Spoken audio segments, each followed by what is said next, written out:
20 নম্বর আয়াতে আল্লাহ তাআলা বলছেন, যারা জান্নাতে যাবে আর যারা জাহান্নামে যাবে তারা কখনো সমান নয়।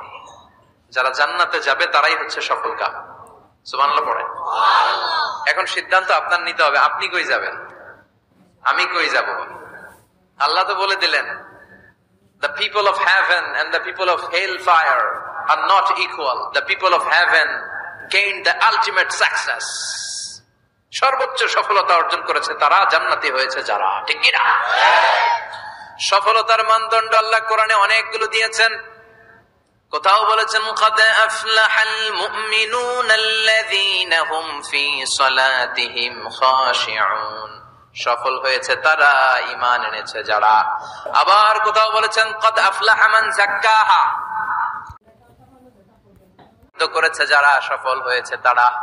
আবার সূরা হাশরের 20 নম্বর আয়াতে আল্লাহ বললেন, জান্নাতে ঢুকতে পেরেছে যারা, সফল হয়েছে তারা। জান্নাতে ঢুকতে, কোন রকম ঢুকতে পারলেই সফল। এটাই তো আমরা চাই। আমরা কি চাই? জান্নাত চাই। চিল্লায় বলেন, কি চাই?